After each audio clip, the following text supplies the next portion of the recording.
Om Swastiastu. Puja Sungkarah, semoga kita semuanya diberi panugerah kesehatan, kerahayuan, dan kerahajengan.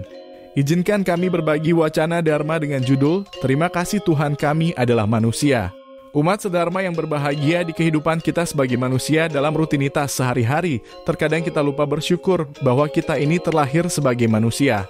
Kita lupa untuk sadar diri, untuk mengendalikan diri, untuk berpikir, berkata, dan melakukan yang baik. Bahkan kita lupa dengan salah satu fungsi kita untuk memberikan manfaat untuk sesama dan semesta.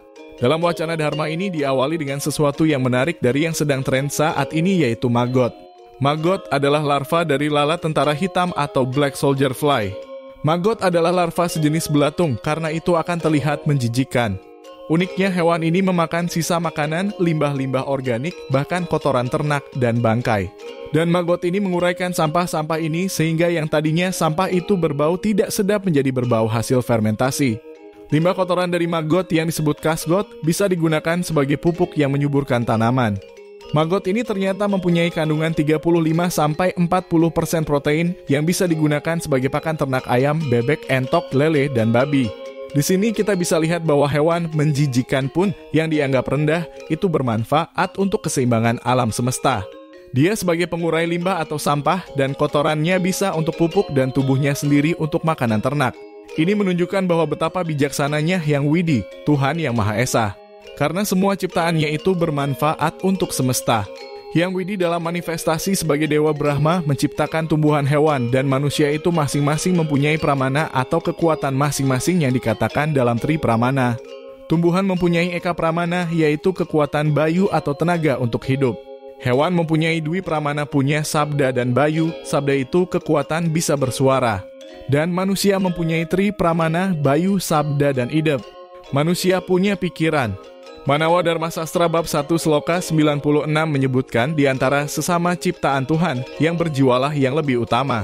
Di antara yang berjiwa, yang hidup dengan pikiranlah yang lebih utama. Di antara yang hidup dengan pikiran, manusialah yang lebih utama. Di antara manusia, tak ada yang melebihi mereka yang berkualitas Brahmana. Apakah bisa tumbuhan dan hewan menjadi manusia? Pun sebaliknya, dalam kitab Brahma Vaivarta Purana menyebutkan bahwa sesuatu mencapai bentuk kehidupan manusia setelah bertransmigrasi melalui 8.400.000 spesies melalui proses evolusi bertahap.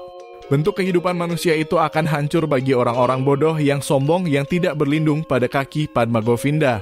Lalu seperti apa 8.400.000 tingkatan spesies itu? Dalam Padma Purana menyebutkan bahwa ada 900.000 tingkat spesies hewan hidup di air, 2 juta tingkat spesies tumbuhan dan pohon, 1.100.000 tingkat spesies serangga, 1 juta tingkat spesies burung, 3 juta tingkat spesies binatang berkaki 4, dan 400.000 tingkat spesies manusia. Kita beruntung terlahir sebagai manusia diberikan anugerah pikiran, sehingga manusia bisa belajar, berkembang, dan bekerja. Dan yang paling utama adalah manusia bisa memperbaiki kualitas kehidupan yang lebih baik dari kehidupannya yang lalu. Di dalam ajaran agama Hindu terdapat tuntunan bagi manusia untuk senantiasa berpikir, berkata, dan berbuat yang baik dalam Trikaya Parisuddha. Tuntunan untuk selalu bersikap mempunyai cinta kasih sesama makhluk hidup. Aku adalah engkau dan engkau adalah aku dalam Tatwam Asi. Sehingga manusia akan tidak menyakiti baik secara fisik ataupun dengan ucapan.